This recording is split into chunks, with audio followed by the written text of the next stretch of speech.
ये ज़मीन ज़मा सय्याह लामका आफ़ताब नबुव्वत शहनशाह रिसालत हुज़ुर नूर शाफ़े यौमुन नुशूर शाने একটু ঝুম ঝুম কে মোহাব্বতে দরুদ শরীফ আল্লাহুম্মা সাল্লি আলা ওয়া আলা আলি সাইয়্যিদিনা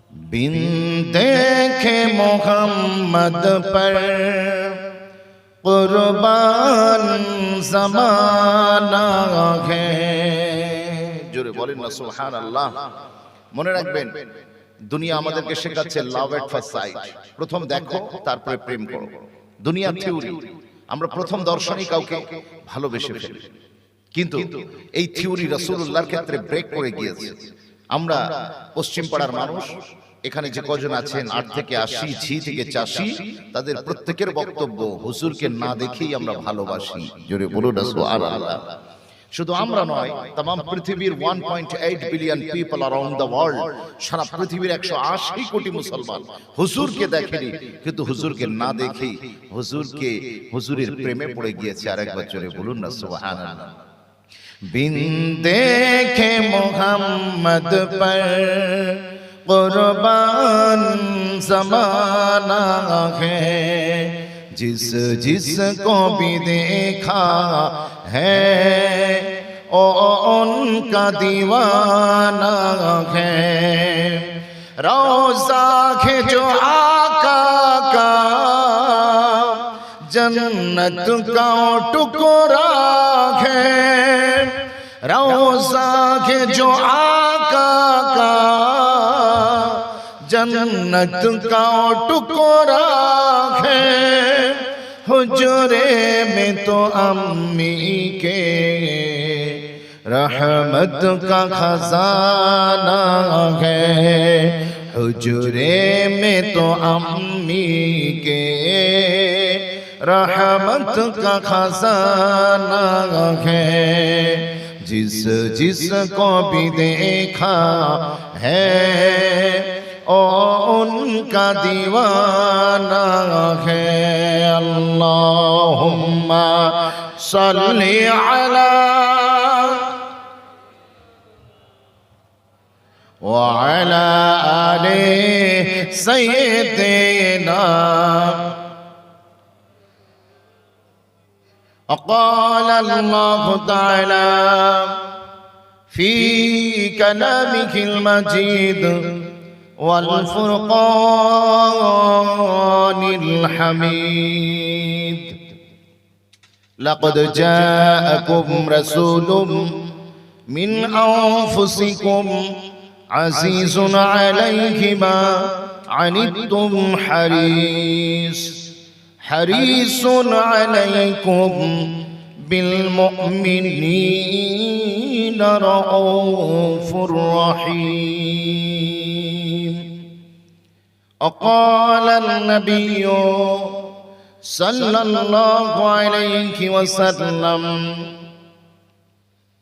من أحب سنتي فقد أحبني ومن أحبني كان معي في الجنة صدق الله المولى العظيم وصدق رسوله النبي الأمين الرؤوف الرحيم ونحن على ذلك لمن الشاهدين والشاكرين والحمد لله رب العالمين উপস্থিত হাজিরানে মজলিস আমি সকলকে মোবারকবাদ দিচ্ছি যে আপনারা আমাদের মতো নাচিজ গুনাহগারকে শুনতে এসেছেন আমি দোয়া করছি আপনাদের জন্য আল্লাহ পাক আপনাদের সিনা পর্যন্ত রুহ পর্যন্ত কলব পর্যন্ত আমাদের কথাগুলো পৌঁছে দিয়ে আল্লাহ যেন হেদায়েতের রাস্তার মুসাফির যেন বানিয়ে দেন বলেন আল্লাহুম্মা আমিন অনেক জায়গায় ওয়াজ করতে যাবার পরে মনে হয় আমি অন্ধদের দেশে আয়না বেচতে এসেছি অন্ধদের দেশে আয়না বিক্রি হয় জোরে বলবেন বিক্রি হয় হয় না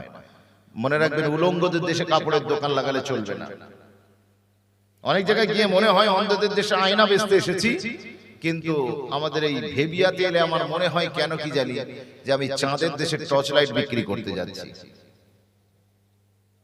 এত জ্ঞানী গুণী ওয়েল এডুকেটেড পার্সোনালিটি এই গ্রামে রয়েছেন, বিশেষ করে আমাদের শ্রদ্ধা ভাজন এই এলাকার নয়নের মণি জনাব হযরত মাওলানা রুকনুদ্দিন সাহাব দামাত বারকাতুহু, তিনি আছেন। দিগার ওলামায়ে দ্বীনেরা রয়েছে। তারপরেও আমি আরিফুর রহমানকে হাওড়া জেলা থেকে আপনারা দাওয়াত করেন, প্রতি বছরই চেষ্টা করেন।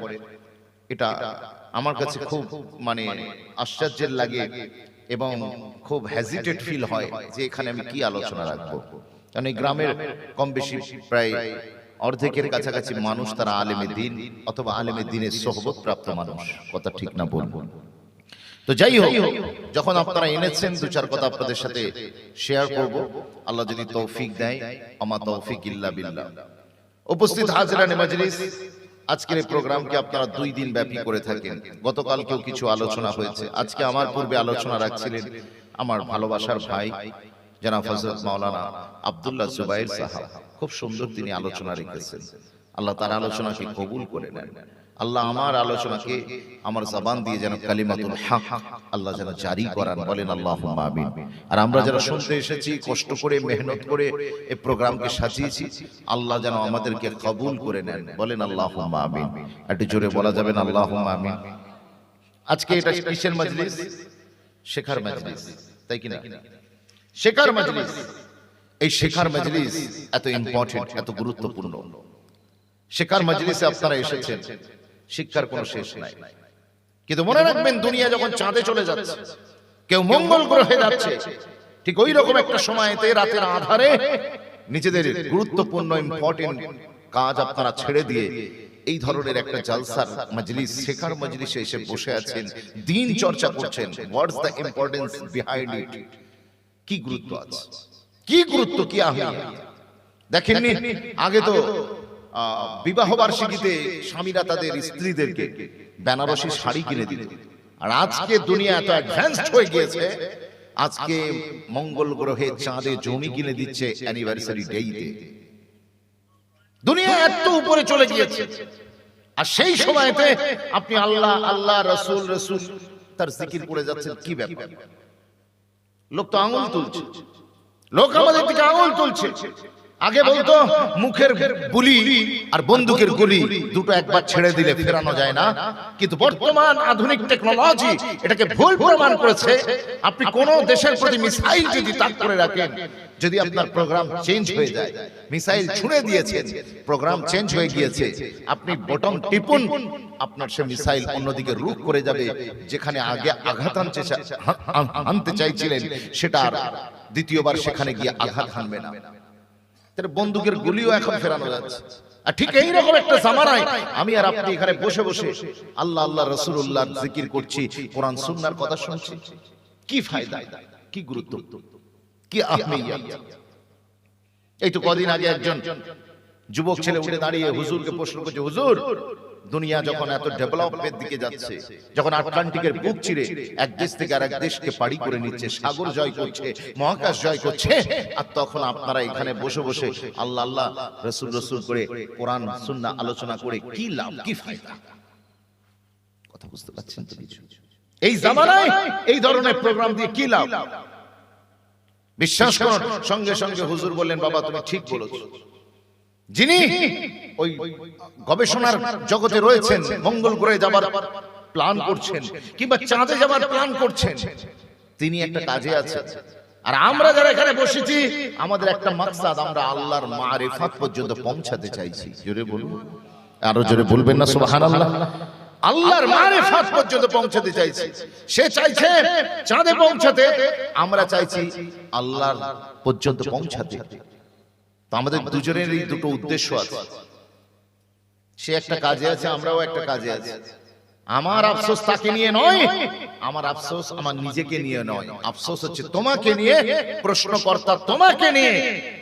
না তুমি চাঁদে পৌঁছাচ্ছ, না তুমি আল্লাহ পর্যন্ত পৌঁছাতে পারছো। আরেকবার জোরে বলবেন না সুবহানাল্লাহ? এই যে মাহফিল, এই মাহফিল আপনাকে আল্লাহ তার রাসূলুল্লাহ চৌকাঠ পর্যন্ত পৌঁছে দেবে। এটা হচ্ছে শেখার মাহফিল, এটা শেখার মাহফিল। আর এই মাহফিলের দরকার আছে, দরকার আছে। আপনি বলবেন এত স্কুল কলেজ ইউনিভার্সিটি এত শিক্ষা ব্যবস্থা থাকার পরেও এর দরকার আছে। জি, ডেফিনেটলি এর প্রয়োজন রয়েছে।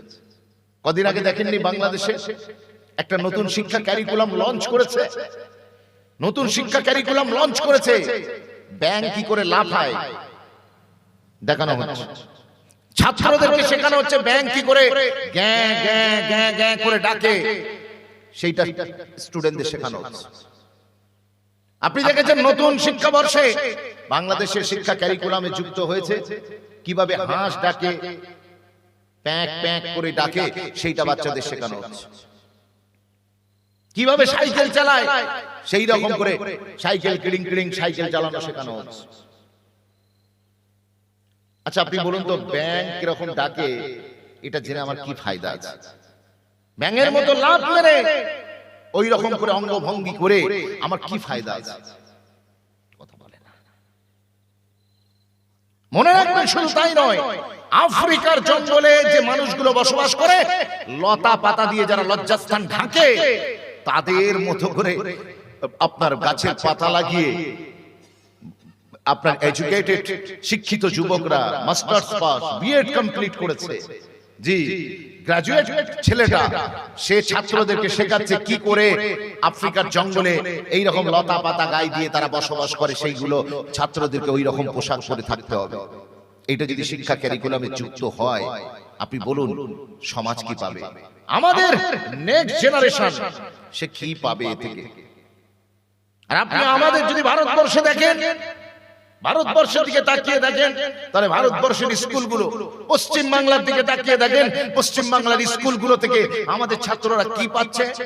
সাইকেল পাচ্ছে, ভালো কাজ, ভালো জুতো পাচ্ছে, ভালো জামা পাচ্ছে, ভালো মিড ডে মিল পাচ্ছে, ভালো কাজ, সবগুলো ভালো কাজ। আপনি পশ্চিম বাংলা ভারতের স্কুল কলেজ ইউনিভার্সিটি থেকে জামা জুতো সাইকেল বই সব পাবেন, শুধু শিক্ষাটা পাবেন না। এই কথা ঠিক বলছি না ভুল বলছি?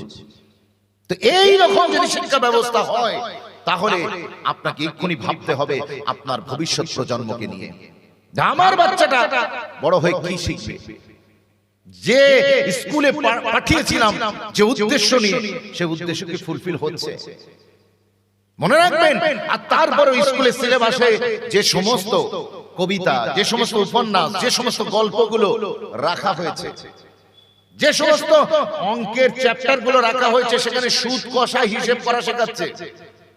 সুদ কষা, সুদ কিভাবে কষতে হয়, 100 টাকায় কত টাকা সুদ হলে কত টাকা আপনার প্রফিট হবে, সেগুলো সব শেখানো হচ্ছে। কেন? দেশ কি দেখতে চায় পরবর্তী প্রজন্ম সব সুদখোর হোক? দেশ কি দেখতে চায় পরবর্তী প্রজন্ম সুদের কারবারে নামুক? বিশ্বাস করুন, বাঁচার উপায় একটাই, বাঁচার উপায় একটাই। আপনি এই যে গল্পগুলো পড়ানো হয়, এই যে উপন্যাসগুলো পড়ানো হয়, এর সাথে সমাজের কি সম্পর্ক, এর সাথে ব্যক্তি জীবনে কি সম্পর্ক? আপনি লক্ষ্য করে দেখেছেন এদের সাথে ব্যক্তিগত জীবনে একটা ছেলে মাস্টার্স কমপ্লিট করার পরে গল্প উপন্যাস পড়ে কোনোদিন সৎ হয়েছে আপনি দেখাতে পারবেন না।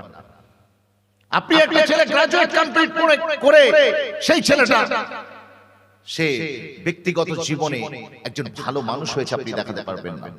কিন্তু খোদা কি ইজ্জত কি কসম, আমি আরিফুর রহমান আপনাকে দেখাবো, আমি আপনাকে দেখাবো যে একটা ছেলে সে দ্বীনের মার্কাজ মাদ্রাসায় পড়ে দ্বীনের মাহফিল জলসার মাহফিলে বসে সে ব্যক্তিগত জীবনে সৎ হয়েছে, পরের টাকা রাস্তায় কুড়িয়ে ফেলে বাড়ি পর্যন্ত ফেরত দিয়ে এসেছে।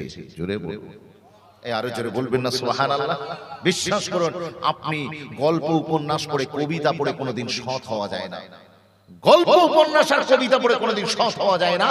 সৎ হতে গেলে ধর্মের দর্শন, ধর্মের শিক্ষা আপনার প্র্যাকটিক্যাল লাইফে লাগবে। ওই জন্যই তো বিখ্যাত ইংরেজ দার্শনিক স্যার স্ট্যানলি পোল বলেছেন, if you teach your son 3 years and don't teach him the 4th hour, definitely you will get a 5th hour. যদি তুমি তোমার বাচ্চাকে কেবলমাত্র তিনটে আর শেখাও, 4 নম্বর আরটা শেখাতে ভুলে যাও, মনে রেখে দাও তোমার ছেলে বড় হয়ে 5 নম্বর আর তোমাকে ফেরত দেবে। 3টে আর কি? একটা আর রিডিং, একটা রাইটিং, একটা আর অ্যারিথমেটিক, অর্থাৎ লেখাপড়া, অঙ্ক, ইতিহাস, বিজ্ঞান, ভূগোল এগুলো বাচ্চাকে দিলেন, কিন্তু 4 নম্বর আটটা শেখাতে ভুলে গেলেন, অর্থাৎ রিলিজিয়ান, ধর্মের জ্ঞান দিতে ভুলে গেলেন। What ever your religion, it doesn't matter. আপনার ধর্ম তুমি তো আগে বলনি আমাকে। ওই সময়তে স্বামী বলছে, কেন আমি তোমাকে আগে বলিনি যে আমার কিচ্ছু নেই তুমি ছাড়া, পৃথিবীর আর কিচ্ছু নেই তুমি ছাড়া। আজকে স্বার্থের উপরে দাঁড়িয়ে আছে ভালোবাসা। আপনি সকালবেলা ব্রেকফাস্টে খেয়ে দিলে আপনি একটা চা খাবেন, চা খেতে গিয়ে একটা বিস্কুট ডুবিয়েছেন চায়েতে, চাটা বিস্কুট দিয়ে খাবেন, কিন্তু চাও এত সেলফিশ হয়ে গিয়েছে আপনার খাবার আগে অর্ধেক বিস্কুট সে নিজেই ছেড়ে দিচ্ছে। কি কথা ঠিক না? বিশ্বাস করুন, স্বার্থপরতার দুনিয়া। আজকে কেউ আপনার নয়, কেউ আপনার নয়। এখন আপনি লক্ষ্য করে দেখুন, দুনিয়া আমাদেরকে তাই বলছে, যদি আমাকে কিছু দাও তবে আমি তোমাকে কিছু দেব। এটাই যদি আপনার উসুল হয়, তাহলে এই উসুলটা আপনি রাসূলুল্লাহর ক্ষেত্রে একটু খাটিয়ে দেখেন না, হুজুরের ক্ষেত্রে একটু খাটিয়ে দেখেন। আমার নবী কি আপনাকে ভালোবাসা দেননি? হুজুর কি আপনাকে প্যার করেননি? হুজুর কি আপনাকে জি ভর के मोहब्बत করেননি? আপনি কেন আজকে সেই রাসূল থেকে দূরে চলে যাচ্ছেন? কেন হুজুরের আদর্শ থেকে আপনি শত শত হাত দূরে চলে যাচ্ছেন? কেন? আপনার রাসূল তো আপনাকে প্যার করেছেন, ভালোবাসা দিয়ে গিয়েছেন। সেই হুজুরকে একটু দিলের ভিতরে জায়গা দেয়া যাবে না? যাবে না? এই কথা বলেন, যাবে না? যাবে না? জি বলেন ইনশাআল্লাহ। জি, আমাদের সিনার ভিতরে, আমাদের বডির ভিতরে একটা দিল আছে, আরে ধড়কনে वाला দিল আছে। আমার রাসূল কিন্তু আপনার কাছে কি কিচ্ছু চাননি, নজরানা চাননি, হাদিয়া চাননি, টাকা পয়সা ধন দৌলত কিচ্ছু চাননি। হুজুর একটা জিনিস চেয়েছেন আপনার কাছ থেকে, one single thing he demanded to you. আপনার কাছ থেকে চেয়েছেন। কি গো, আমরা পারবো সেই একটা জিনিস দিতে হুজুরকে? বলেন ইনশাআল্লাহ। কারা কারা পারবেন একটু হাত তুলে দেখায়। নারায়ে তাকবীর, নারায়ে তাকবীর। হাত নামান। আপনি মনে করবেন হুজুর হয়তো রাসূলের নাম করে এবার কালেকশন শুরু করবে। কথা বুঝতেছেন না? হুজুর একটা জিনিস চেয়েছে আপনার কাছ থেকে। এই জিনিসটা আপনার এলাকার যারা টাটা বিল্ডার ওরাও দিতে পারবে, আর যে লোকটা টোটো চালায়, ভ্যান চালায়, সেও দিতে পারবে। এই জিনিসটা যেটা হুজুর চেয়েছেন শুধু পুরুষরা দিতে পারবে না, আমার ফিমেল সেকশন, নারীরাও তারাও দিতে পারবে। আমরা যারা বড়রা আমরা যেমন দিতে পারবো, তেমনি আমাদের নান্নাসা মাসুম বাচ্চা এরাও দিতে পারবে আমার হুজুরকে। জানেন সেই জিনিসটা কি? আমার নবী আপনার কাছ থেকে বিশেষ কিছু চাননি, একটা জিনিস চেয়েছে। হাদিস শরীফে বুখারী মুসলিম মুত্তাফাক আলাইহির হাদিস, বিশ্ব নবী আপনার আমার কাছ থেকে বেশি কিছু চাননি। আমার নবী পাক সাল্লাল্লাহু আলাইহি ওয়াসাল্লাম একটা জিনিস চেয়েছিলেন, ইউমিনু আহাদুকুম হাত্তা আকুনা আহাব্বা ইলাইহি মিন ওয়ালিদিহি ওয়া ওয়ালাদিহি ওয়ান নাসি আজমাইন।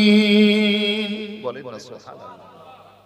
আমার নবী একটা জিনিস চেয়েছে, যে উম্মত তোমাদের কাছ থেকে আমার বিশেষ কিছু চাহিদা নেই, শুধু আমার জন্য একটা জিনিস দেবে। হুজুর কি দেব? হুজুর কি দেব? আমার আল্লাহ, আমার পরবর্তীকার বিনিয়াজের হাবিব তিনি বলছেন, আমার অন্য কিছু চাই না, একটা জিনিস চাই, তোমাদের বডির ভিতরে যে ধড়কনে वाला দিল আছে, ওই দিলের ভিতরে অনেকের ভালোবাসা পুষে রেখেছো। বাপের ভালোবাসা থাকবে, মায়ের মহব্বত থাকবে, বিবির প্রতি ভালোবাসা থাকবে, সন্তান সন্ততির প্রতি মহব্বত থাকবে, এলাকার মানুষের প্রতি তোমার ভালোবাসা থাকবে, অসহায়ের প্রতি দরদ থাকবে, জি লাচারের প্রতি তোমার মহব্বত থাকবে। কিন্তু দুনিয়ার সবার ভালোবাসা সবাইকে যে জায়গা দেবে, তোমার দিলের ভিতরে আমার জায়গাটা সবার চেয়ে একটু বেশি দেবে। আর একটু জোরে বলুন না সুবহানাল্লাহ। এই দিল সবার কাছে আছে, শুধু পুরুষের কাছে না, নারীর কাছে, সবার কাছে, বাচ্চার কাছে, বুড়োর কাছে, সবার কাছে আছে। এই দিলের ভিতরে বেশিরভাগ অংশটুকুর জায়গাটা রাসূলকে দিতে হবে। যদি দিতে পারি তাহলে তো কুরবান যান, কুরবান যান।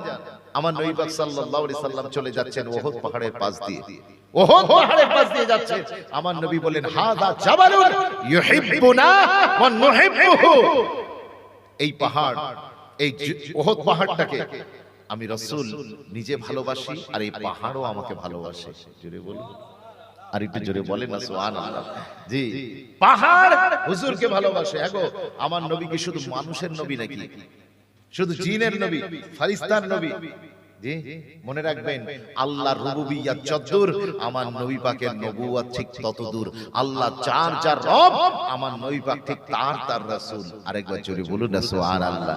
বিশ্বাস করুন, এই পাহাড়ের নবী আমার নবী, হাইওয়ানাতের নবী, জামাদাতের নবী, ইনসানিয়াতের নবী। বিশ্বাস করুন, ফালাকিয়াতের নবী, সামাবিয়াতের নবী, আপনার কি বলে আরদিয়াতের নবী। আমার আল্লাহ, আমার পরবর্তীকার বিনিয়াস, আমার রাসূলকে তামাম কুল কায়নাতের মাখলুকাতের যতজনের তিনি রব, ততজনের রাসূল করে দুনিয়ায় পাঠিয়েছেন। আরেকটু জোরে বলবেন না সুবহানাল্লাহ। আজকে তো রাসূল বুঝতে চাই না, হুজুর বুঝতে চাই না। আমরা সব বুঝি, আমরা নকল টাকাটা কোনটা নকল আর কোনটা আসল আমরা সেটা বুঝি। আমরা কত লাভ ক্ষতির হিসেব ব্যবসাটা ভালো বুঝি, কিন্তু আমরা রাসূল বুঝতে চাই না। অনেকে আবার দাবি করে আমরা দ্বীন বুঝি, কিন্তু দ্বীনের নামাজ পড়ে বটে, কিন্তু হুজুরের মোহাব্বত সিনাই নাই, হুজুরকে বুঝতে পারেনি। तहजीब इबादत है सरापाए मोहम्मद, तहजीब इबादत है सरापाए मोहम्मद, तस्लीम की खुशबू चमन आराए मोहम्मद, तंजीम खुदा शास तमन्नाए मोहम्मद, मंशा जो खुदा का वही मंशा मोहम्मद, जिस दिल में है अल्लाह वही रहते हैं वो भी, कहता है जो अल्लाह वही कहता है वो भी। अल्लाह की इताअत है मोहम्मद की इताअत, कुरान की दावत है मोहम्मद की इताअत है। जितना शऊर उतना ही इस बात को समझ ले, अल्लाह को समझना है तो मोहम्मद को समझ ले। আল্লাহকে বুঝতে গেলে রাসূলকে বুঝতে হবে, আল্লাহর দ্বীন বুঝতে গেলে রাসূলকে বুঝতে হবে। বিশ্বাস করুন, আল্লাহ को समझना है तो मोहम्मद को समझ ले। রাসূলকে একটু বোঝার চেষ্টা করুন। আমার নবী বললেন হাযা জাবালুন ইউহিব্বুনা ওয়া নুহিব্বুহু, এই ওহদ পাহাড়কে আমি বড় প্যার করি আর ওহদ পাহাড়ও আমাকে ভালোবাসে। একটা জড় পদার্থের দিকে রাসূল ইঙ্গিত করে বলছেন পাহাড় আমাকে মহব্বত করে। এখন আসুন, আপনি লক্ষ্য করে দেখেছেন 40টা বছর আমার নবী পাক সাল্লাল্লাহু আলাইহি সাল্লাম গারে হিরার ভিতরে তিনি ধ্যান করেছিলেন, সাধনা করেছিলেন। যেখানে ফার্স্ট ওহী নাযিল হয়েছিল, জিবরিল ফেরেশতা ডানার ফড়ফড়াহট প্রথম শুনতে পাওয়া গিয়েছিল। যেদিন জিবরিল ফেরেশতাকে হুজুর ফার্স্ট টাইম দেখেন, যে পাহাড়ের ভিতরে, যে গুহার ভিতরে, ওটা হলো গারে হিরা। সেই গারে হিরার পাহাড়ের কথা আমার হুজুর বলেন। আচ্ছা চলুন আর একটু দূরে চলে যাই, একটু দূরে চলে যাই। আপনারা তো জানেন ওহদের ময়দান, ওহদের ময়দানে হুজুরকে কঠিন পরিস্থিতির মুখোমুখি হতে হয়েছিল। একটু সামান্য ভুলের কারণে হুজুরের নির্দেশ অমান্য করে তীরন্দাজ বাহিনীরা তারা শত্রুদের পালিয়ে যাবার আগেই গনিমতের মাল নেওয়ার জন্য হুটোপাটি করছিল। আর হুজুর যে তাদের ডিউটি লাগিয়েছিলেন পাহাড়ের উপরে, সেই ডিউটি ভুলে গিয়ে গনিমতের মাল নেবেন বলে তারা নিচে নেমে এসেছেন। আর সেই সুযোগে পিছন দিক থেকে কাফের মুশরিকরা এসে আমার নবী পাক সাল্লাল্লাহু আলাইহি সাল্লামকে একেবারে রক্তাক্ত করে দিয়েছে, রক্তাক্ত করে দিয়েছে। তো ওই দিনটা খুব কঠিন ছিল।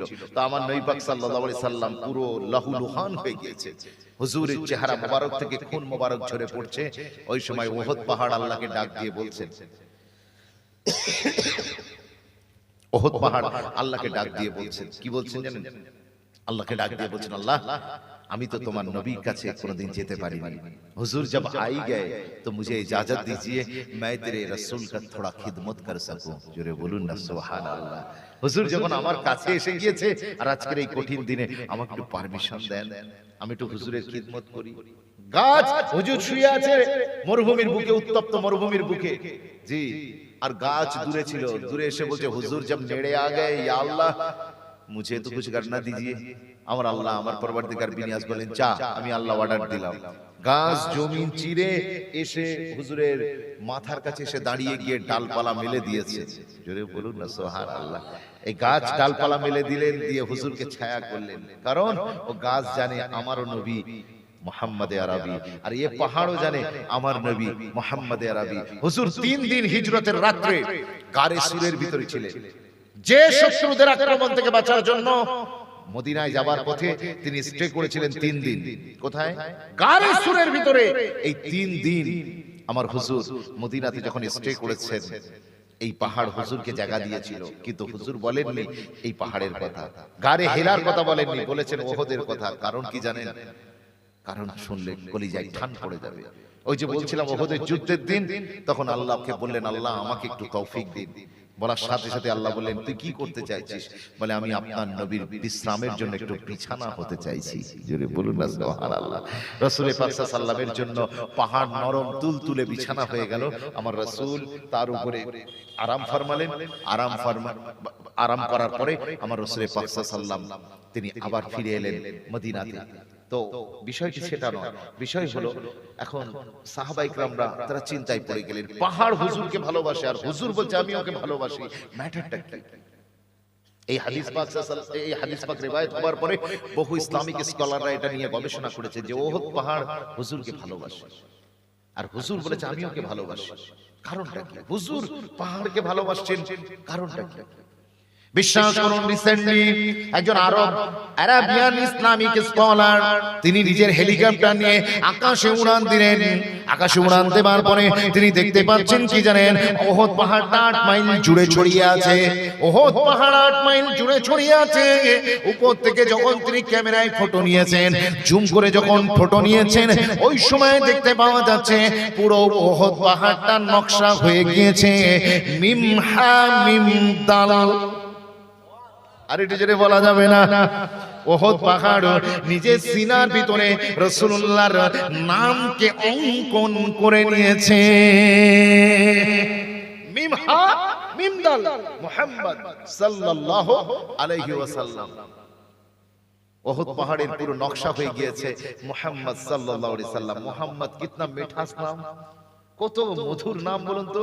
আল্লাহ বলছেন নাম পরে নেবি, নাম তো বাদ মে লেগা, পহলে মোহাম্মদ উচ্চারণ করুন তো আমার সাথে, মোহাম্মদ উচ্চারণ করুন, মোহাম্মদ মোহাম্মদ মোহাম্মদ সাল্লাল্লাহু আলাইহি ওয়াসাল্লাম।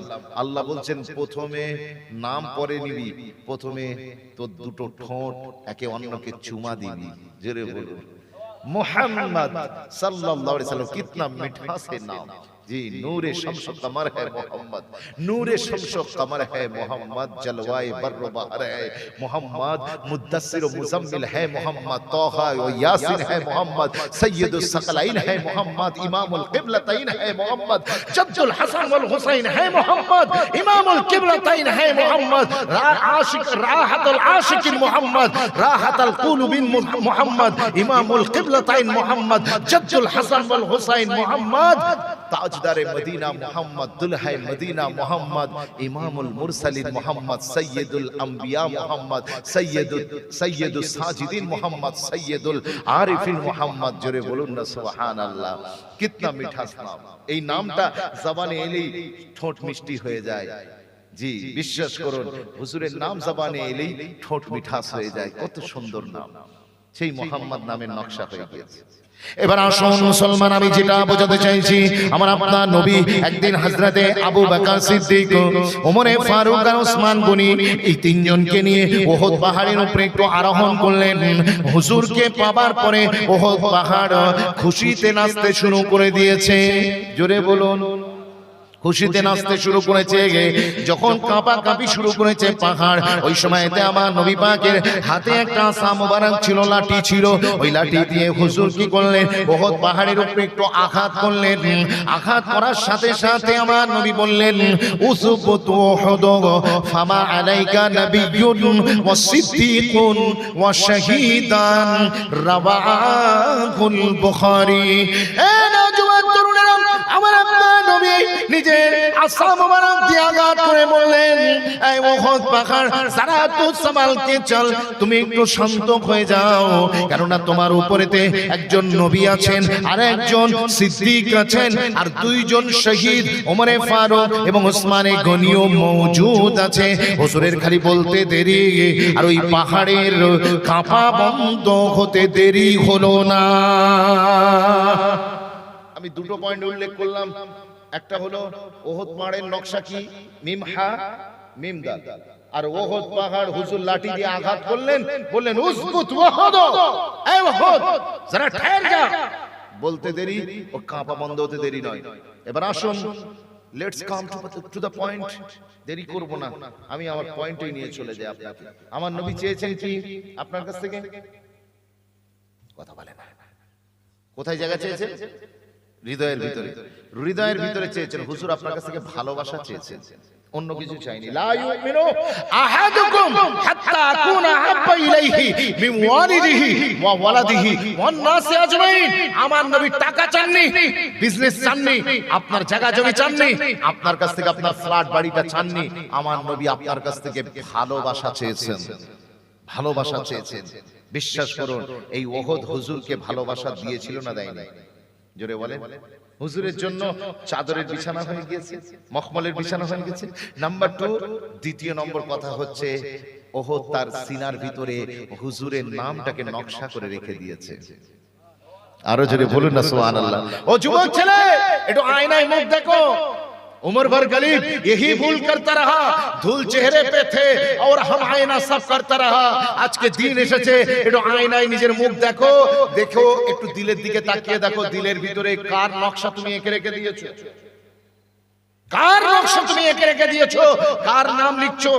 একটু হাতের দিকে তাকাবে, হাতের কোন জায়গায় ট্যাটু করে প্লাস মাইনাস তুমি লিখে রেখেছো, কার নাম তুমি এঁকে রেখেছো একটু বলবে কি? আর তুমি এদিকে মুখে দাবি করছো যে আমি হুজুরের জন্য জান দিয়ে দেবো। তুমি দাবি করছো হুজুরের জন্য আমি কলিজা কেটে আমি বের করে দিতে পারবো, এরকম মহব্বত করি। অথচ তোমার হাত থেকে হাতেতে তুমি লিখে রেখেছো একজন হারাম রিলেশনশিপে জড়িয়ে যাওয়া এক তরুণীর নাম। তোমার সিনার ভিতরে পুরো সিনা জুড়ে সে বসবাস করে, তোমার রসুলের খবর নাই। ফিকির কর তামিরে দিল কি ও यही आ जाएगा, রসুল আপনার দিলে এসে যাবে। ফিকির কর তামিরে দিল কি ও यही आ जाएगा, जिस दिन बन जाए मक्का खुद मक्की आ जाएगा। জোরে বলুন না সুবহানাল্লাহ। যেদিন দিল তৈরি করতে পারবেন হুজুরের জন্য, সেই দিন রাসূলুল্লাহর নামের নকশা আল্লাহ আপনার দিলেতে এঁকে দেবেন। আর একবার জোরে বলবেন না? তাহলে দিল বানাবেন কার জন্য? দিলের ভিতরে জায়গা নকশা করবেন কার নাম? জোরে বলেন কার নাম? রাসূলের নাম। সবার চেয়ে ভালোবাসা বেশি এই দিলের ভিতরে থাকবে আমার রাসূলের। সবার চেয়ে ভালোবাসা ওহদ পাহাড় নিজের উপরে নিজের সিনাতে লিখে রেখেছে মিমহা মিমদাল মুহাম্মদ সাল্লাল্লাহু আলাইহি ওয়াসাল্লাম। আমার নবী ওহদ পাহাড়কে ভালোবাসার কথা বলেছেন, এটা একটা কারণ। দ্বিতীয় কারণ, আমার নবী পাহাড়ের উপরে উঠে যেই লাঠি মারলেন, ওহদ পাহাড় হুজুরকে পেয়ে খুশিতে আনন্দ করছে। আমার নবী বললেন উসবুত ওহদ, এই ওহদ যারা তুই ঠের যা। বলার সাথে সাথে ওহদ পাহাড় পুরো থেমে গিয়েছিল। আরেকবার জোরে বলবেন না? ওহদ হুজুরের কথা শুনেছিল না শুনেনি? জোরে বলে শুনেছিল। এখন ওহদ নকশা হুজুরের এঁকেছে নিজের দিলে, আর হুজুরের অর্ডার শুনেছে বাস্তবে। আর তাই আমার হুজুর সাক্ষী দিয়েছেন হাযা জাবালুন ইউহিব্বুনা ওয়া নুহিব্বুহু। এই যে পাহাড় দেখছো, এই পাহাড় আমাকে ভালোবাসে, আর তাই আমি রাসূল একে ভালোবাসি। জোরে বলুন। তাই আজকে পশ্চিম পাড়ার জওয়ান যুবকরা, বাবাজি, মুরব্বীরা, মায়েরা, বোনেরা, দুটো কথা। একটা হচ্ছে যদি আপনি হুজুরকে ভালোবাসার দাবি করেন, যদি হুজুরের ভালোবাসা পেতে চান, তাহলে আপনাকে দুটো কাজ করতে হবে। আপনার সিনার ভিতরে বেশিরভাগ জায়গাটুকু মদিনা ওয়ালার জন্য বরাদ্দ রাখতে হবে। আর দ্বিতীয় নম্বর, হুজুর যা বলেছে সেটাই আপনাকে বাস্তবে অ্যাপ্লাই করতে হবে। Are you agree with me? রাজি আছেন? আপনাকে এই দুটো কাজ করলে তবে আপনি হুজুরের ভালোবাসা পাবেন। যে কিয়ামতের ময়দানে গিয়ে হুজুরকে খুঁজবেন, খুঁজে পাবেন না, খুঁজে পাবেন না। আর হুজুরকে খুঁজে পেলেও হুজুর বলবে তুই আমার উম্মত নয়, তোর সাথে আমার কোনো কানেকশন নেই। কেন না? তুই তো আমার দুটো কাজ বলেছিলাম। একটা, ওহদ পাহাড়ের সম্পর্কে আমি রাসূল যা ঘোষণা করেছি ওহদ তা করে দেখিয়েছে, তাই আমি ওহদকে ভালোবাসি, ওহদ আমাকে ভালোবাসে। আর আমি তোকে বলেছিলাম আমার ভালোবাসা পেতে গেলে আমাকে দিলের ভিতরে বেশি জায়গা দিতে হবে। তুমি জায়গা কাকে দিয়েছো? তাই বলে বাপের ভালোবাসা বের করে দেবেন না, মায়ের মহব্বত দিল থেকে বের করে দেওয়া যাবে না। ছেলের বিয়ের প্রতি মহব্বত, ভালোবাসা, স্নেহ এগুলো বের করে দেওয়া যাবে না। বিবিকে ভালোবাসা বন্ধ করে দেবেন, এটাও করা যাবে না। এদের ভালোবাসা সবার থাকবে, প্রত্যেকের হক আলাদা। সবচেয়ে বড় হক আমার উপরে যার, তিনি হলেন মদিনাওয়ালা। জোরে বলুন না সুবহানাল্লাহ। হুজুরকে মহব্বত সবার উপরে। যখন হুজুরের মহব্বত ভালোবাসার কথা চলে আসবে, বাপের ভালোবাসার পিছনে, মায়ের ভালোবাসার পিছনে, বিবির মহব্বত পিছনে, সন্তান সন্ততির ভালোবাসার পিছনে, জায়গা জমির প্রতি মহব্বত, সব পিছনে হুজুর আগে, হুজুর আগে। নামাজের ভালোবাসা পিছনে, রোজার ভালোবাসা পিছনে, হজের ভালোবাসা পিছনে, প্রথম দরকার হুজুরের ভালোবাসা। হুজুরের ভালোবাসা ছাড়া এই বাকি কাজ করা সব বেকার। এই গায়ের মুসলিমরা, নন মুসলিমরা মা বাপকে ভালোবাসে না, এমনও তো আছে অনেকে গরু শুয়ে থাকে খাটে, বুড়ো বাপ মার বৃদ্ধাশ্রমে দিন কাটে। এই চিত্র যেমন ঠিক, পাশাপাশি এই চিত্র তো রয়েছে যে বাপ মাকে বিরাট মহব্বত করে, নিজে যে ফ্ল্যাটে থাকে বাপ মাকেও সেই ফ্ল্যাটে রাখে, নিজে যে খায় বাপ মাকেও সেটা খাওয়ায়, এমনও তো রয়েছে। কিন্তু তারপরেও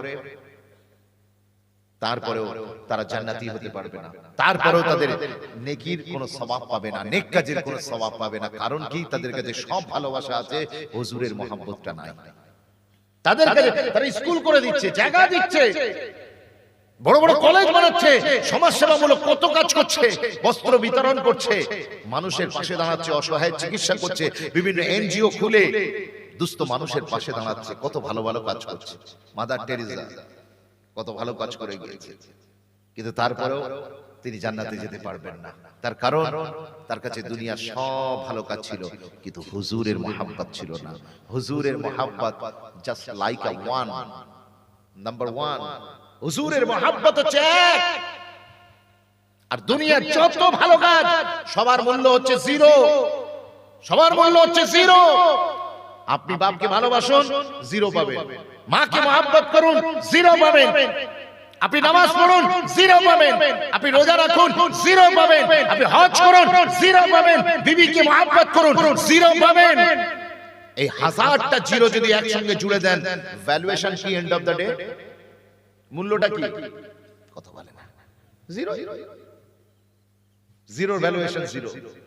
কিন্তু মনে রাখবেন, আমার রাসূলুল্লাহর মহব্বত ভালোবাসা হচ্ছে ওয়ান, জাস্ট লাইক আ ওয়ান। ওয়ানের মতো, একের মতো। আপনি এক বসালেন, বসানোর পরে এইবারে আপনি বাপকে ভালোবাসুন, কি বসে গেল? একটা জিরো বসে গেল। কত হলো? 10। এবার মাকে মহব্বত করুন, বসে গেল আরেকটা জিরো। কত হলো? 100 হয়ে গেল। আপনি ছেলে পেলেদের মহব্বত করুন, স্ত্রীকে আপনি প্যার করুন, স্ত্রীর হক আদায় দেন, আপনার পাশে আরেকটা জিরো বসে গেল। হয়ে গেল কত? 1000।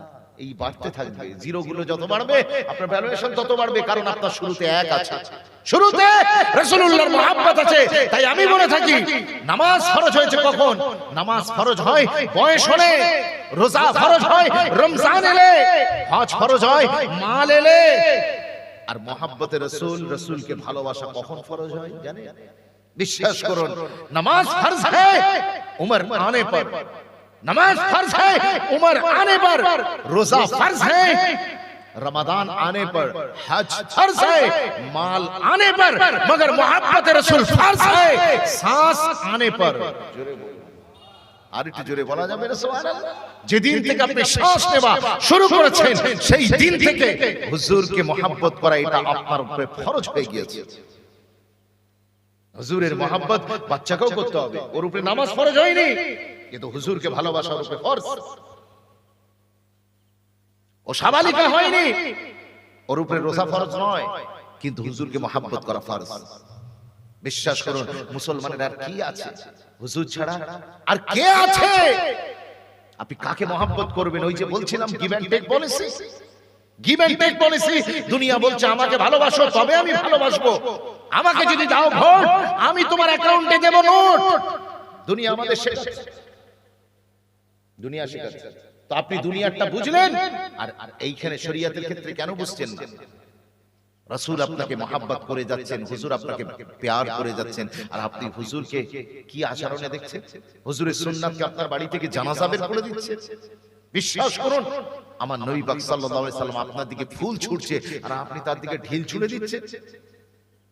ইটস নট আ জোক, তামাশা নয়। আমরা মনে করেছি যে ইসলাম মানে তামাশা না, যে হুজুরকে আল্লাহ আমাকে আমার কাছে পাঠিয়েছেন বড় মহব্বত করে, ভালোবেসে। খুশি না বেজার? জোরে বলেন। সেই রাসূলকে পেয়ে খুশি নয়? আজ তো কান্নাকাটি করেন, খালি বলছেন নেই নেই নেই। আচ্ছা একটা কাজ করুন, আগামীকাল বাড়ি যাবেন, এই জলসা তো শেষ হয়ে যাবে, আজ তো লাস্ট দিন, আপনাদের আখিরি দিন। আগামীকাল সকালবেলা ঘুম থেকে উঠে আপনি নোট করুন, হাওড়া জেলার আরিফুর রহমান সাহেব এসেছিলেন, উনি বলে গিয়েছেন খাতা কলম নিয়ে বসবেন। আপনি লাইফে যা যা পাননি, যা যা পাননি তার একটা লিস্ট বানান।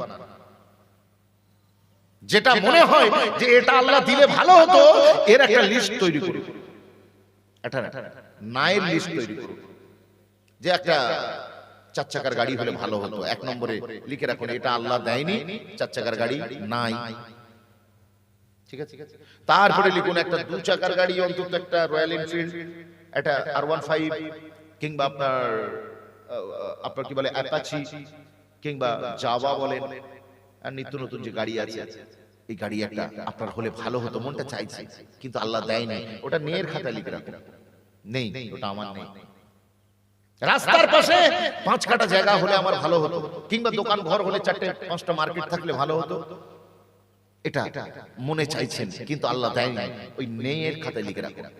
আমার বিবিটা যদি প্রিটিয়েস্ট হতো, কিউটনেস হতো, তাহলে খুব ভালো হতো, কিন্তু আল্লাহ বিবি দিয়েছে একটা মধ্যম গায়ের রং, শ্যামবর্ণ, আপনি ওখানে লিখে রাখুন বিবি সুন্দরী হয় নাই, লিখে রাখুন। আর মেয়েরা লিখবেন স্বামীকে যেমন চাইতেন, যে স্বপ্নের পুরুষকে যেমন হলে ভালো হতো, বিয়ের আগে যেটা ভাবতেন। আমরা তো প্রত্যেকেই নিজের সংসার সাজাই বিয়ের আগে থেকে, ঠিক কিনা? একটা বয়সে যাবার পরে তখন থেকে আমরা মনের ভিতরে একটা সংসার তৈরি করে নিই, আমার বিবি এমন হবে, আমার হাজব্যান্ড এমন হবে। তো প্রত্যেকেই স্বামী স্ত্রী দুইজনেই নোট করুন, আপনি যেমন স্বামী চেয়েছিলেন সেরকম নোট করবেন, আর বিবি যেমন, স্বামীটাও নোট করবে বিবি যেমন চেয়েছিলেন। তো যদি ভিড়ে যায় যেমন চেয়েছিলেন তেমন পেয়েছে, ওটার লেখার দরকার নেই মেয়ের খাতায়, কারণ ওটা পেয়ে গিয়েছেন। আর যেটা পাননি সেইগুলো নোট করুন। আপনার একটা ছেলের দরকার কিন্তু পরপর 2টো মেয়ে হয়েছে, আপনি লিখুন যে ছেলে এটা নাই, লিখে রাখুন। অথবা 3টে ছেলে হয়েছে, একটা মেয়ে হলে খুব ভালো হতো, মানিয়ে যেত, দেখতে শুনতে লাগতো, ভালো লাগতো, জামাই হতো, নাতিরা নানু নানু নানু ভাই বলে ডাকতো, ভালো লাগতো। এটা আপনি আপনার স্বপ্নে ভাবছেন, লিখে রাখুন যে আমার মেয়ে হয় নাই, নাই যেগুলো জীবনে, সেইগুলোর একটা লিস্ট করুন। এই লিস্টটা খোদা কি ইজ্জত কি কসম, এটা বেশি বড় হবে না। যেটা আপনি তামান্না করেছেন অথচ পাননি, এই লিস্টটা খুব বেশি বড় হবে, কথা বলেন হবে না। এবার আসুন উল্টো দিকে, অন দা আদার হ্যান্ড, অন্যদিকে আরেকটা পেজ রেডি করুন, সেখানে লিখুন বিনা চাওয়াতে আমি যা যা পেয়েছি। উপরের হেডিং হবে এটা, বিনা চাওয়াতে যা যা পেয়েছি। আপনি চাননি অথচ না চাইতে আল্লাহ আপনাকে দিয়ে দিয়েছে, ও লিস্টটা শুরু করে দিন লেখা। বিশ্বাস করুন এখানে তো 9 লিস্ট বেশি বড় হলো না, কিন্তু না চাইতেই আল্লাহ যে নিয়ামতগুলো আপনাকে আর আমাকে দিয়েছে সেইটা লিখে শেষ করতে পারবেন না, হাত ব্যথা শুরু হয়ে যাবে। জোরে বলুন, এই আরো জোরে বলবেন না সুবহানাল্লাহ।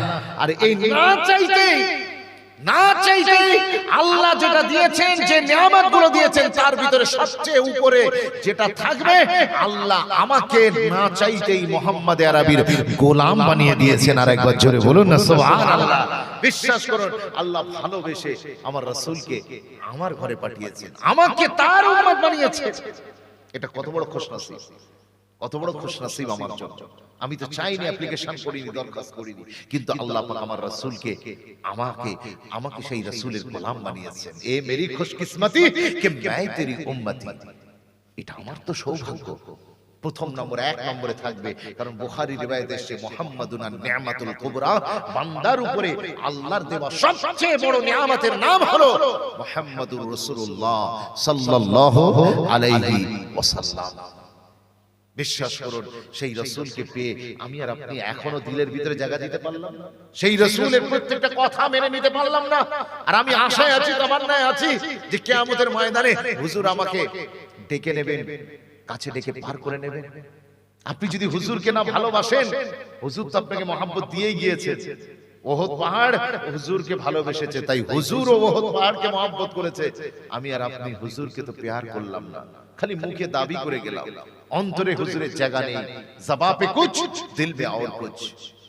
হযরতে আনাস বিন মালিক রাদিয়াল্লাহু তাআলা আনহু তিনি রাসূল পাককে জিজ্ঞাসা করছেন, ইয়া রাসূলুল্লাহ, ইয়া হাবিবাল্লাহ, হুজুর হাসরের ময়দান হবে, কোটি কোটি মানুষ থাকবে, হাজার হাজার নয়, মিলিয়ন বিলিয়ন ট্রিলিয়ন লোক, কোটি কোটি মানুষ, কোটি কোটি মানুষ, অগণিত অসংখ্য মানুষ থাকবে। ওই রকম একটা সময়তে অগণিত মানুষের মাঝে যদি আমি আপনাকে খুঁজতে চাই, তাহলে আমি আপনাকে কোথায় पाबो? अगर मैं आपको ढूंढना चाहूं तो किधर को जाऊं? হুজুর কোথায় গেলে আপনাকে পাবো? হযরত আনাস বিন মালিক যে প্রশ্নটা করেছেন ওই প্রশ্ন আমাদেরও আছে না নাই? কথা বলে হ্যাঁ, কিয়ামতের ময়দান কোথায় খুঁজবেন? আমি তো এখানে এতবার এসেছি, আসার পরে দুটো রাস্তার মোড়ে দাঁড়িয়ে আমি জিজ্ঞাসা করছি, বাকিবিল্লাহ ভাই বলছে, হুজুর আপনি ভেবিয়া রাস্তা ভুলে গেছেন। মানে আমার কনফিউশন হচ্ছে, ওই জন্য ওখানে দাঁড়িয়ে ফোন করলাম, পাড়াটার নাম কি? কথা বুঝতে পেরেছেন? এইটুখানি আমি এতবার এসেছি, আমার জানা রাস্তা, চেনা রাস্তা, আমি রাস্তা গুলিয়ে ফেলছি। আর কিয়ামতের ময়দান, কোনোদিন সে ময়দানে আমি যাইনি, আপনিও জাননি। আর ওই রকম মানুষ, প্রত্যেকের মাহৌল হবে নফসা নফসি নফসা নফসি। বিশ্বাস করুন, কিয়ামতের মাহৌল হবে। আর ওই রকম সময়েতে আপনি যখন কোনো সাহারা দেখবেন না, যাদেরকে দোস্ত ভেবেছিলেন তারা কেউ আপনার হবে না, যাদের জন্য আপনি আপনার আখিরাত বরবাদ করেছেন তারা কেউ আপনার সাথী হবে না, সবাই আপনাকে অ্যাভয়েড করে চলবে, কেউ আপনার দিকে ঘুরে তাকাবে না। ওই সময় সাহারা তো একটাই, সাহারা তো একটাই, हर नजर कांप उठेगी माशर के दिन, हर नजर कांप उठेगी माशर के दिन, खौफ से हर कलीजा दहल जाएगा, खौफ से हर कलीजा दहल जाएगा। फिर ओढ़कर काली कमली वाला वो आ जाएगा, तो फिर क्या होगा? पूरे महशर का नक्शा ही बदल जाएगा। जोरे बोलুন না সুবহান আল্লাহ। আমার নবী পাক মাশারের ময়দানে ঢোকার সাথে সাথে পুরো মাহৌলই, the picture has changed, picture পরিবর্তন হয়ে যাবে, পুরো ছবি পাল্টে যাবে। আমার নবী সাল্লাল্লাহু আলাইহি সাল্লাম কিয়ামতের দিন আপনি খুঁজবেন কোথায়? ও আনাস বিন মালিক, কুরবান যাও তেরে উপর। তুমি তো আসলে তোমার নিজের কথা নয়, বরং তুমি আমাদের মনের প্রশ্নের উত্তরটা হুজুরের কাছ থেকে জেনে নিয়েছো। আমি অসহায় উম্মত, কিয়ামতের ময়দানে আমি কোথায় খুঁজবো হুজুরকে?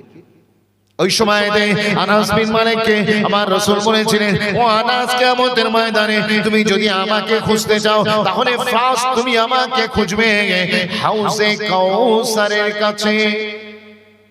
জানো হুজুর ওখানে কি হবে? अरे मेरी उम्मत आएंगे और मैं जम भर भर के पिलाता रहूंगा। জোরে বলুন না সুবহান আল্লাহ। ওখানে কি হবে? ওখানে উম্মত আসতে থাকবে, দল দল আসবে, আর তারা পিপাসার্থ থাকবে, তৃষ্ণার্ত থাকবে। আমি রাসূল কি করব? তাদেরকে জাম ভরে ভরে, পেয়ালা ভরে ভরে আমি রাসূল তাদের পানি পান করাতে থাকবো। হুজুর अगर वहां ना मिले तो, হুজুর যদি ওখানে না পাওয়া যায়, ওই সময়তে আমার নবী পাক সাল্লাল্লাহু আলাইহি সাল্লাম বললেন, তো ফির পুলসিরাত কে হ্যাঁ তুমি চলে যাবে পুলসিরাতের ময়দানের কাছে। বলে হুজুর ওখানে কি হবে? বলে ওইখানে পুলসিরাতে আমার উম্মত পার হবে। আমি আল্লাহর কাছে দুটো হাত বাড়িয়ে রোনাজারি করব, রব্বি সাল্লিম উম্মতি, রব্বি সাল্লিম উম্মতি। আল্লাহ তুমি আমার উম্মতের উপরে রহম করো। হুজুর ওখানে কি হবে? উম্মত গুজরতে रहेंगे और मैं दुआ मांगता रहूंगा। জোরে বলুন না সুবহান আল্লাহ। বলে হুজুর যদি ওখানে না পাই, হযরত আনাস বিন মালিক তিনি আমাদের জন্য লোকেশন বলে দিচ্ছেন। এখন তো কোথাও যাবার আগে কমিটিকে বলে দিই যে লাইভ লোকেশন পাঠাও, যাতে কাউকে জিজ্ঞাসা করতে না হয়, ডাইরেক্ট গিয়ে একেবারে আমি মজলিসে পৌঁছে যাই। রাস্তায় কোথাও না আমাকে দাঁড়াতে হয়, এই মোড়ে সে মোড়ে, ডান দিকে মা দিকে, কোথাও না দাঁড়াতে হয়, আমি ডাইরেক্ট ডেস্টিনেশনে যেতে পৌঁছে যেতে পারি। সেই জন্য লাইভ লোকেশন, এ তো লাইভ লোকেশনই বলে দিচ্ছেন, জিপিএস বলে দিচ্ছেন গো, যে কোথায় কোথায় উম্মত গেলে রাসূলকে খুঁজে পাবে। বিশ্বাস করুন, আমার নবীকে আনাস বিন মালিক বলছে, হুজুর যদি পুলসিরাতের কাছে না পাওয়া যায়, আমার নবী বললেন, মাই লাস্ট ডেস্টিনেশন ইজ মিজান, আমার শেষ গন্তব্য হবে মিজান। মিজানের পাল্লার কাছে। বলে ওখানে কি হবে? বলে ওইখানেতে তুমি যদি কোথাও দু জায়গায় না পাও, তাহলে ওইখানে অবশ্যই definitely you will get me, তুমি ওখানে পাবেই পাবে। বলে হুজুর ওখানে কি হবে? আমার উম্মতের নেকি আর বদি ওজন করা হবে, নেকি আর বদি ওজন করা হবে। যদি নেকির পাল্লা হালকা হয়ে যায়। বদির পাল্লা যদি ভারী হয়ে যায়, আমি রাসূল কখনো আমার গোরে গোরে হাত নূরের দস্তে মোবারক ওই পাল্লায় রেখে দেব, আমার হাতের ওসিলায় আল্লাহ পাল্লাকে ভারী করে দেবে। আর এমনও কিছু উম্মত আসবে যাদের কিছু নেক আমল আমার কাছে থাকবে, আমি আমার কামলিতে হাত ভরবো, সেখান থেকে ছোট্ট একটা চিরকুট বের করব, বের করে সেই চিরকুটটা যেই হালকা হয়ে যাওয়া নেকির পাল্লাই দেব, আমার দিতে দেরি হবে, নেকির পাল্লা ভারী হয়ে ঝুঁকে যেতে দেরি হবে না। জোরে বলবেন না সুবহানাল্লাহ।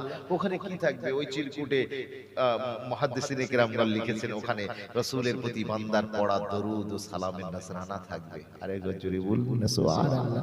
আজকে লোক বলে দরুদ পড়লে সওয়াব পাওয়া যায়। হ্যাঁ, অবশ্যই, ডেফিনেটলি। মান সাল্লা আলাইয়া ওয়াহিদা সাল্লাল্লাহু আলাইহি আশারা। দরুদ পড়লে সওয়াব পাবে 10 বার, 10টা নেকি হবে, 10টা গুনাহ মুছবে, 10টা মাকাম বুলন্দ হবে। কিন্তু এই যে আমরা আহলুস সুন্নাহ ওয়াল জামাতের মানুষ, আমরা হুজুরকে দাঁড়িয়ে যে সালাম দিই, এই সালামের বদলা কি? সালামের বদলা কিচ্ছু না, কোন সওয়াবের কথা বলা নেই।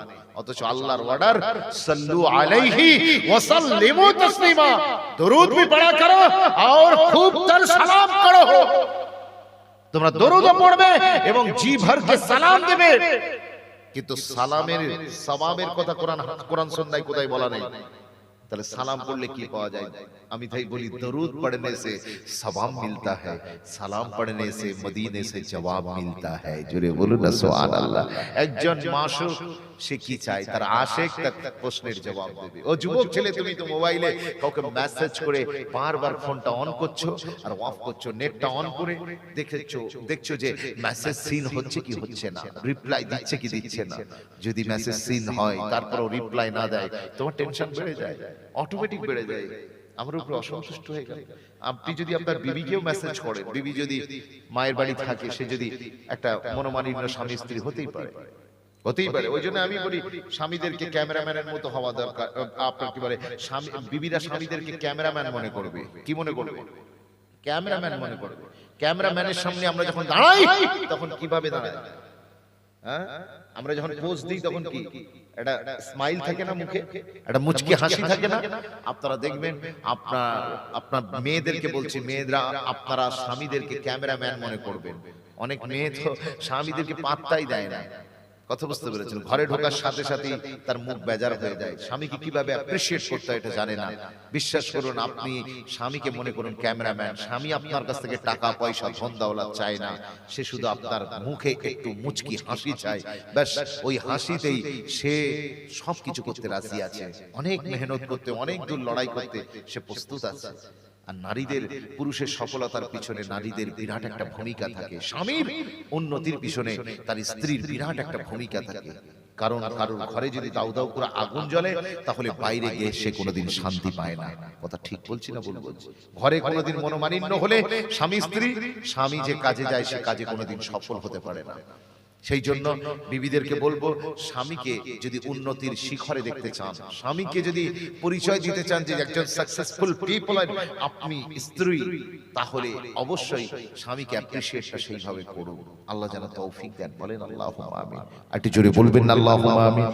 মুসলমান মনে রেখে দেন, আমার আপনার নবী রাহমাতুল লিল আলামিন, আমার আপনার নবী রাহমাতুল লিল আলামিন, দো জাহানের বাদশা হাবিবুল্লাহ, আপনার আমার নবী আপনাকে মুহাব্বত দিয়ে গিয়েছেন। কিয়ামতের ময়দানে মুহাব্বত দেবেন, কিয়ামতের ময়দানেও ভালোবাসবেন, কিন্তু শর্ত একটাই, আপনাকে আপনার সিনার ভিতরে যে ধড়কনে ওয়ালা দিল আছে, ওই দিলের ভিতরে রাসূলুল্লাহকে জায়গা দিতে হবে। আরো জোরে বলুন না সুবহানাল্লাহ।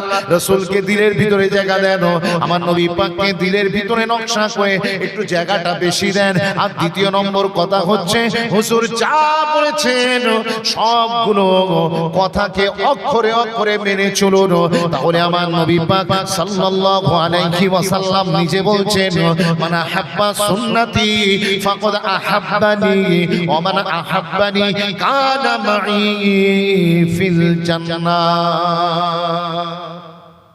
যারা আমার কথা মেনে চলবে, আমার তরিকা মেনে চলবে, আমার সাথে একই সাথে তারা জান্নাতে থাকবে। জোরে বলুন। আজকে কজন আছেন যুবক ছেলে রাসূলের তরিকা মেনে চলতে চান? জি, আমরা কজন আছি? যুবক ছেলেকে বলা হচ্ছে, তোমার হুজুর বলেছে গো কুররাতু আইনি ফিস সালাত, নামাজ আমার চোখের ঠান্ডায়। যুবক বলছে রেনে দো ইয়ার, এখনো বয়স বাড়িনি, নামাজ পড়ার বয়স হয়নি।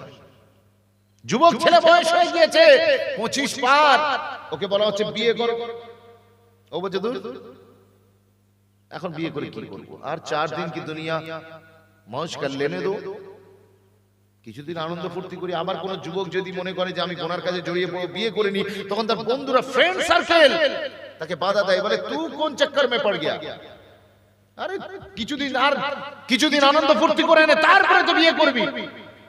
তার মানে রাসূলের সুন্নাহ, এই বিবাহটা আজকে যেন দুনিয়ার মানুষের কাছে একটা বিরাট বোঝা হয়ে গিয়েছে, একটা বিরাট বোঝা হয়ে গিয়েছে। সবাই বাচ্চাদের ভালোবাসে, কিন্তু বাচ্চার বাপ কেউ হতে চায় না, বাপের দায়িত্ব পালন করতে চায় না। সবাই বিয়ের আনন্দ নিতে চায়, কিন্তু বিয়ে করে তার ঝক্কি সামলাতে কেউ চায় না। বড় আফসোসের ব্যাপার, সবাই পয়সাওয়ালা হতে চায়, কিন্তু কেউ মেহনত করতে রাজি হয় না। এটাই বড় আজকের সমাজের বাস্তবতা, এটাই রিয়েলিটি। আমি আপনাদেরকে সেজন্য বলবো, আপনারা যারা এখানে এসেছেন হাজিরানে মাজলিস, লক্ষ্য করে দেখুন আপনার নবী পাকের সুন্নাহ, সেই বিয়েটাকে আজকে তাওহীন করা হচ্ছে। রাস্তাঘাটে কেউ যদি বিয়ে করতে যায়, যুবক ছেলে বিয়ে করতে যাচ্ছে, তার বন্ধু বান্ধব বলছে এক্ষুনি বিয়ে করে নিতে হবে, আর কিছুদিন মौज কর, আর কিছুদিন মস্তি কর, তারপরে নয় বিয়ে করবি। আস্তাগফিরুল্লাহ আল আজিজ। আল্লাহ যেন আমাদেরকে বোঝার তৌফিক দেন, আল্লাহ যেন আমাদেরকে সঠিক রাস্তার মুসাফির বানান। বলেন আল্লাহুম্মা আমিন, বলেন আল্লাহুম্মা আমিন। জি, আজকে আমার মা বোনেরা যারা এখানে এসেছেন, মহিলাদেরকেও বলবো, আমার মা বোনেরা যারা এখানে এসেছেন, মহিলাদেরকে আমি আপনাদেরকে মহিলাদেরকেও বলবো যে আপনারা নিজেরাও রাসূলের সুন্নাহকে পালন করুন। আপনি যে সবসময় দেখেন সাইয়্যিদা তাইয়্যিবা তাহিরা হযরতে ফাতিমা সালামুল্লাহ আলাইহার সাথে আপনি জান্নাতে যাবেন, কিন্তু আপনি রাসূলের কোন নির্দেশটা পালন করেছেন? হুজুরের কোন নির্দেশটা পালন করেছেন? না স্বামীকে আপনি ইতাআত করেন, না ওয়া হাসানাত ফুরুজাহা, না আপনি আপনার নিজের শরমগাহকে হেফাজত করেন। আজকে তো মার্কেটে প্রতিযোগিতা চলছে, কে কার চেয়ে বেশি উলঙ্গ হতে পারে, নারীদের ভিতরে একটা কম্পিটিশন চলছে। বিয়ে বাড়ি গিয়ে দেখবেন কম্পিটিশন চলছে, কে বেশি, কার চেয়ে বেশি উলঙ্গ হতে পারে। উলঙ্গ হওয়া যদি ফ্যাশন হতো, তাহলে তো কুকুরকেই মনে হয় ফার্স্ট প্রাইজ দেওয়া লাগতো। আজকে ফ্যাশন হয়ে গিয়েছে। অথচ যেদিন যে এমন একটা দিন ছিল রাসূলুল্লাহর উম্মতের শরীরকে সূর্যের আলো স্পর্শ করতে পারত না, আর আজকে সেই রাসূলুল্লাহর উম্মাহ, নারী উম্মাহগুলোকে রাস্তায় বিক্রি হচ্ছে, রাস্তায় খেলনার মতো বিক্রি হচ্ছে। আমি হাতে ধরে বলে যাই, আল্লাহ যেন আমার মা বোনেদের বোঝার তৌফিক দেন। ও মা বোন, আল্লাহ আপনাকে কি নিয়ামত বানিয়েছেন, আপনি কোথায় সম্মান আর তাজিম তালাশ করছেন? আপনি জানেন না ইউরোপে যখন নারীকে পুড়িয়ে মারা হচ্ছিল, জি সারা পশ্চিমা বিশ্বে নারীর হক আর অধিকার বলতে যখন কিচ্ছু ছিল না, আর আমাদের ভারতে যখন সতীদাহ প্রথার নামে স্বামীর সাথে একই সঙ্গে স্ত্রীকে চিতায় তুলে আগুন ধরানো হচ্ছিল, ঠিক ওই রকম একটা সময়তে সৌদি আরবে একজন দাঁড়িয়ে উঁচু আওয়াজে বলেছিলেন, খবরদার খবরদার, খাইরুকুম লিআহলি ওয়া আনা খাইরুকুম লিআহলি, খবরদার মনে রেখে দাও, এই নারীদের সঙ্গে তোমরা কেউ খারাপ ব্যবহার করবে না, নারীদের সাথে উত্তম আচরণ করবে। ওয়া আশিরুহুন্না বিল মারুফ, ওদের সাথে সুন্দর উত্তম আচরণ করবে। আর ওয়া আনা খাইরুকুম লিআহলি, আমি রাসূল আমার বাড়ির নারীদের প্রতি সবচেয়ে উত্তম আচরণ আমি রাসূলুল্লাহ করে থাকি। জোরে বলুন না সুবহানাল্লাহ। তুমি আজকে তালাশ করছো গায়ের কে বলে দিয়েছে, কে বলে দিয়েছে তোমাকে যে স্বাধীনতা অর্জন করতে হবে? সেই জন্য তুমি স্বামীর খিদমতকে নিজের জন্য অপমান বলে মনে করো, স্বামীর খিদমত করাকে তুমি অপমান বলে মনে করো। তুমি এয়ার হোস্টেস হয়েছো, ওই 400 বিমান যাত্রীর সামনে এক্সকিউজ মি করে তাদের সামনে নিজের ছোট্ট একটা নেকেড ড্রেস পরে তাদের সামনে ট্রে সাজিয়ে নিয়ে চা পেশ করতে তোমার লজ্জা বোধ করে না? ওটা তোমার সম্মান হয়ে গেল। আর এই 400 জন পুরুষ তোমাকে লোলুপ দৃষ্টিতে তাকায়, নোংরা দৃষ্টিতে তাকায়, এটা তোমার সম্মানের। আর তোমার স্বামীর কাছে একটা চা করে দিতে, স্বামীকে খিদমত করতে, বাড়ির ভিতরে থাকতে, তোমার জন্য এটা অপমানের। কে তোমাদের বুঝিয়েছে আমি জানি না। আল্লাহ তোমাদের সুবুদ্ধি দিক, আল্লাহ তোমাদের ইজ্জতকে মাকামকে বাড়িয়ে দিক। বলেন আল্লাহুম্মা আমিন। একটু জোরে বলেন না আল্লাহুম্মা আমিন। আজকে সেই রাসূলের আদর্শ কোথায়? সেই রাসূলের আদর্শ কোথায়? আজকে আমাদের জীবনে রাসূলের আদর্শ কোথায়? অনেক আদর্শের কথা রাসূলের আছে। সিরাতের কিতাবগুলো খুলে দেখুন। আমি শুধু সিম্পল ওয়ান থিং আপনাকে বলবো, যুবক ছেলে, হুজুরের একটা আদর্শ হচ্ছে 5 ওয়াক্ত নামাজ পড়ো।